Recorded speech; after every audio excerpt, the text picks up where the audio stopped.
Hello students, हम लोग करने वाले हैं क्लास 11 चैप्टर फर्स्ट मैथमेटिक्स का एक्सरसाइज 1.5।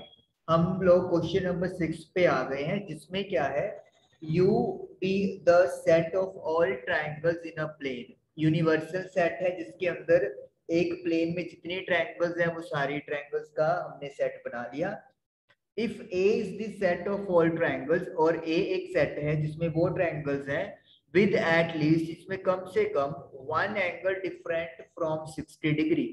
तीनों में से कोई भी एक एंगल 60 से अलग होना चाहिए। जैसे सपोज करो 50, 40, 90, तो इसमें क्या है, तीनों एंगल ही 60 से डिफरेंट है। 60, 50, 70, तो दो एंगल 60 से डिफरेंट हो गए। तो मतलब ऐसी ट्राइंगल्स जिसमें का एक एंगल तो होना ही नहीं चाहिए। तो ए डैश यानी कॉम्प्लीमेंट हमसे पूछा गया है। कॉम्प्लीमेंट मतलब इन ऐसी ट्रायंगल्स को छोड़ के बाकी सारी ट्रायंगल्स ए डैश में आनी चाहिए। तो क्लियर है कि अगर ए हमारे पास ऐसी ट्रायंगल है जिसमें कम से कम एक एंगल 60 से अलग होना चाहिए, तो हम लोग ऐसी ट्रायंगल का सेट बनाएंगे जिसमें सभी एंगल 60 डिग्री के हो। तो set of all triangles with each angle 60 degree. तो हम लोग ऐसी ट्रायंगल्स का सेट उठा लेंगे जिसमें हर एंगल 60 डिग्री का हो, और जिसे हम लोग क्या कह सकते हैं, set of all equilateral triangles. Equilateral triangles के अंदर हर एंगल 60 डिग्री का होता है, तो वो वाली सारी ट्रायंगल्स आपके पास बच जाएंगी ए डैश यानी कि ए के कॉम्प्लीमेंट में। तो इस तरीके से क्वेश्चन नंबर 6 हमारा डन हुआ। ओके, क्वेश्चन नंबर 7 में फिल इन द ब्लैंक्स हमें कुछ करनी है ताकि स्टेटमेंट ट्रू हो जाए। फर्स्ट है ए यूनियन ए डैश। देखिए, इसको बनाने के लिए आप वेन डायग्राम की हेल्प लेंगे। सपोज करो ये आपके पास एक सेट है, यूनिवर्सल सेट, और ये सेट हो गया है ए। तो ए दिस सेट और यू हो गया है यूनिवर्सल सेट। तो जो ए के बाहर वाला पोर्शन है, ये वाला, दिस इज ए डैश, ए का कॉम्प्लीमेंट। तो जब ए और ए डैश को आप इकट्ठा कर देंगे तो it will become whole set, universal set. तो यानी कि जब भी कोई सेट और उसका कॉम्प्लीमेंट मिलता है तो हमारे पास यूनिवर्सल सेट तैयार हो जाता है। This is union, this is universal set, confuse नहीं होना है। Second, phi dash intersection with A. चलिए, इसके लिए भी एक वेन डायग्राम ही बनाएंगे।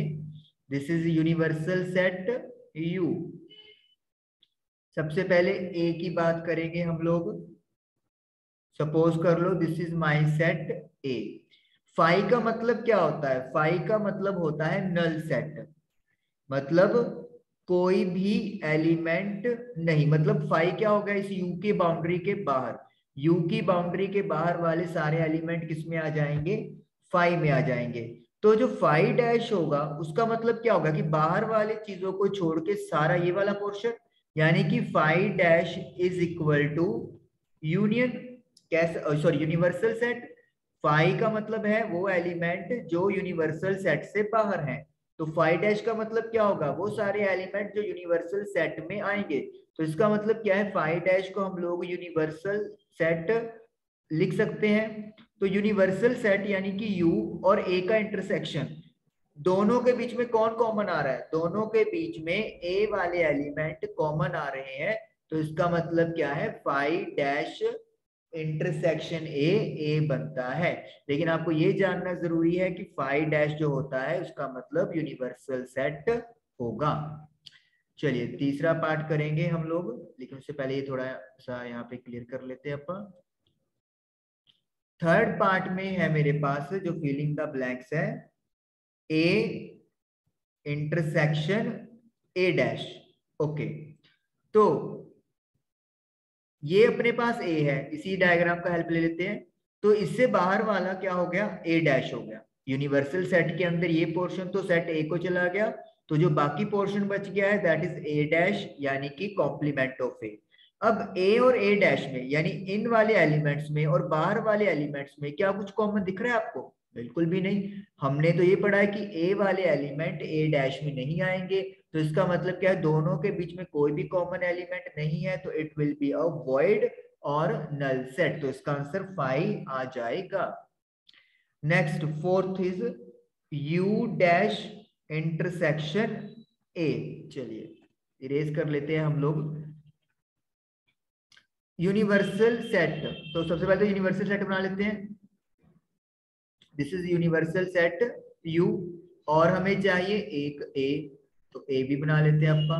This is my A set.